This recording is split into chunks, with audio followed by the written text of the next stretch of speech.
Намрын чуулган болгоноор ил чуулганаар хилцдэг гол улсын төсөв мөнгөний бодлого энэ удаагийн чуулганаар бас хилцэгдэж батлагдсан. Энэ удаагийн төсвийн мөнгөний бодлогоор бол Монгол улсад бас эдийн засгийн сэргэлт бий болж байгаа. Эдийн засгийн уналтаас хямралаас бид бүхэн бас хохирол багтаа даван туулж байгаа учраас боловсролын салбар, эрүүл мэндийн салбар, ер нь хүний хөгжлийн салбар руугаа чиглэсэн гол хөрөнгө оруулалтуудыг бас шийдэж чадлаа. Ер нь энэ удаагийн парламент 16 оны 20 оны парламент байгуулагдсанаас хойш манай хэвлийнхэн ард иргэд харж байгаа бол салбарын багц хуулиудыг бүүнд нь оруулж ирж баталж байгаа. Энэгээр бол онцлог. Өмнөх одоо чуулганы хугацаанд бол бид нар аюулгүй байдлын байгууллагуудын хуулийг багц баталсан, эрүүгийн хууль, зөрчлийн хууль гэж шүүхийн шинжилгээний хуулиудыг баталсан гэх мэтлэн. Энэ удаагийн намрын чуулганы хугацаанд бол бид нар ерөнхийдөө арилжааны банкуд, төв банк, энэ банкны системийг эрүүлжүүлэх, банкны системийн тогтвортой байдлыг хангах чиглэл рүү нийлээ багц хуулиуд оруулж ирлээ. Төв банкны тухай хууль, банкны тухай хууль, банкнд хадгаламжийн даатгалын тухай хууль, одоо хөрөнгө оруулалтын банкны тухай хууль гэдэг ийм багц хуулиуд явж байгаа. Энэ хуулиудыг гарснаар бол Монголын банкны салбар эрүүлжих, зөв одоо тийшээ явах, ялангуяа иргэдийн хүсэн хүлээж байгаа зээлийн хүү буурах чиглэл рүү бас эрх зүйн орчин бүрдэх. Ер нь манай энэ банкны салбар өөрөө зөв эдийн засгийн голдрол руугаа олон жил санхүүгийн тогтвортой байдлыг хангах чиглэлээр нэлээд анхаарч ажиллаа. За үүний зэрэгцээ хэд хэдэн одоо чуулганд дамжиж, хоёр одоо парламент дамжиж хилцэж байгаа гол асуудал бол энэ хөдөөж чухал холбоотой хуулиуд, мал амтны эрүүл мэндийн тухай хууль, малын генетик нөөцийн тухай хуулиудыг энэ удаагийн парламент баталж гаргасан. Инхээр энэ утгаараа Монголын хөдөөж чухал салбар ялангуяа мал аж ахуйн салбарын суур хуулиуд батлагдаж гарсан. Энэ хаврын чуулганд бэлчээрийн хууль орж ирээсэй гэж хүсэж байна. Бэлчээрийн хууль орж ирснээрээ бол манай хөдөөж чухал малчтын одоо хүсэн хүлээж байгаа хууль эрх зүйн орчин бүрэн одоо зохицуулж ингэ шийдэгдэнэ гэсэн юм байр суурьтай байгаа. За мэдээж энэ удаагийн чуулганаар нэг гол хууль батлагдсан бол төрийн албаны тухай хууль. Төрийн албаны тухай хууль бол шинжилсэн хариулгаар батлагдаж гарсан.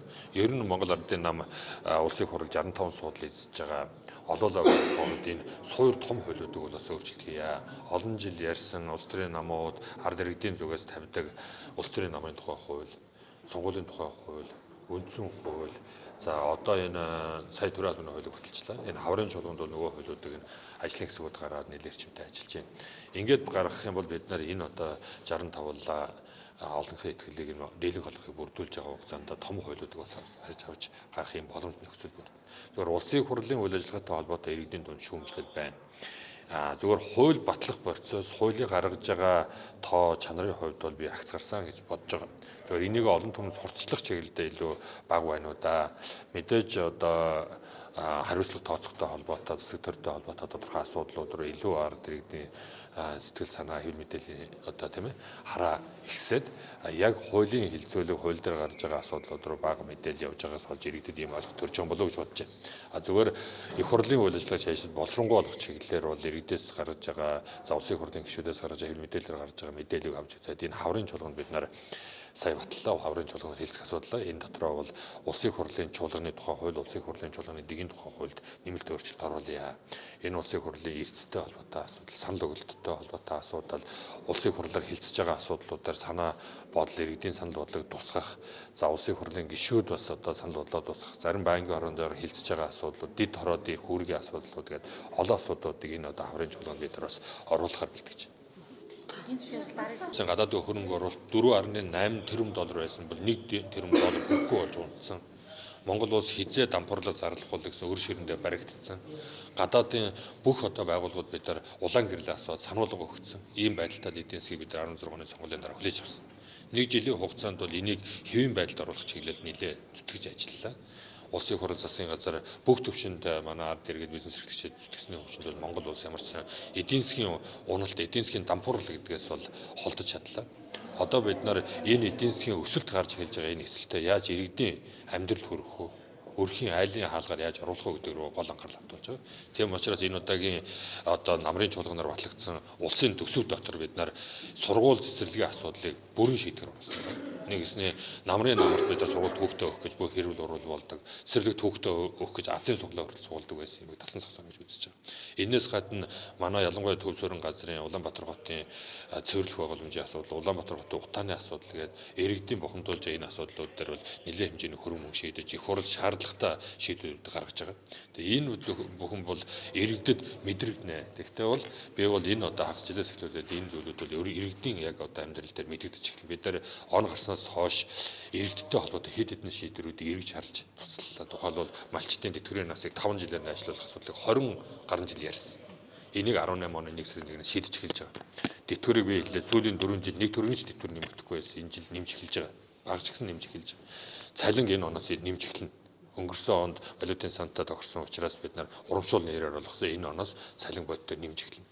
Дээрээс нь түрүү хэлсэн иргэдэд яг иргэдийн тэр эдийн засгийн боломж нөхцөлийн хүрээнд бид нар татврын бодлогоор аж ахуйн нэгжүүдийг дэмжих асуудлыг тухай оруулж ирж шийднэ. Ингэж иргэдэд яг энэ эдийн засгийн өр өгөөжийг эдийн засгийн өсөлт гээд байгаа тав үзүүлэлтүүдэд иргэдийн амьдралд яаж мэдрэгдэх үү гэдэг чиглэл рүү улсын хурлын намын бүлэг болгоод анхаарлаа хандуулж байгаа. Энэ чиглэлээр бол бодиттой одоо соёл тогтоомжийн өөрчлөлтүүд хийгдэж эхэлж байгаа гэдэг юм. Сонгуулийн тухай хуулинд өөрчлөлт оруулах асуудлыг ярьж байгаа. Тэгэхээр нөгөө холимог тогтолцоог дахид сэргээх тухай асуудлуудыг зарим гишүүд яриад эхэлж чи. Ер нь энэ холимог хэрэгтэй байдаг юм эсвэл мажоритар нь хэрэгцээтэй байдаг юм. Хэрэгтэй гэдэг юм байхгүй шүү дээ. Энэ бол нэгдүгээр Монгол улсын хувьд аль нь тохирох уу гэдээ бид нар бол 90 оноос хойш сонгуулийн ямар тогтолцоогоор явбал сонгогчдын эрх ашиг яаж хангах юм те. Сонгогчдын тэр санал өгж байгаа процесс бодиттой тусгалаа парламентод олох нь уу? Парламентод иргэдийн хүсэн хүлээж байгаа тэр парламентод гарч ирж байгаа санал тусгалаа олж тусч гэнэ үү гэдэг асуудалд гол анхаарлаа. Ер нь сонгуулийн хууль бол улс төрийн намуудын хууль биш юм шүү дээ.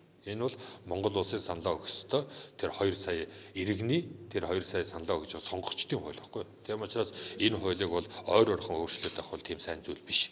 Гэхдээ сонгуулийн ерөнхий хорооноос энэ 3 удаагийн одоо ерөнхийлөгчийн сонгуул, орон нутгийн сонгуул, их хурлын сонгуул явсны дараа улсын хурлд бол ер нь энэ 3 өөр агуулгатай 3 өөр зорилготой 3 өөр одоо явагддаг сонгуулийг нэг сонгуулийн хуулиар зохицуулж байгаа нь өөрөө сонгуул явуулахад бол хүндрэл учруулж байна.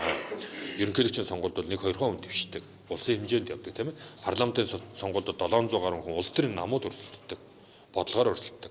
Орон нутгийн сонгуул бол бүр 20-30 мянган хүн тийм ээ өрсөлддөг. Тэнд бол орон нутгийн төлөөлөл, иргэдийн төлөөллийг байгуулах гэж улс төрөөс хараат бус байх юм сонгуулиудыг нэг хуулинд багцалж хийж байгаа нь бол хуулийн хувьд бол хэрэгжүүлэхэд хүндрэлтэй байна гэж хууль хэрэгжүүлж байгаа гол төв байгууллагын санал гаргасан. Энэний дагуу сонгуулийн хуулийг улсын хурлын сонгуулийн тухай хууль, орон нутгийн сонгуулийн тухай хууль, ерөнхийлөгчийн сонгуулийн тухай хууль гэж нэг хуулийг 3 задлж 3 бие даасан хууль болгож байгаа. За энийгээ дагаад сонгуулийн хуулийг мэдээж хилцэх хүрээнд сонгуулийн тогтолцооны асуудал яригдах байх. Одоогоор бол яг энэ дээр намын бүлэг саналаа нэгтгэсэн зүйл алга байна.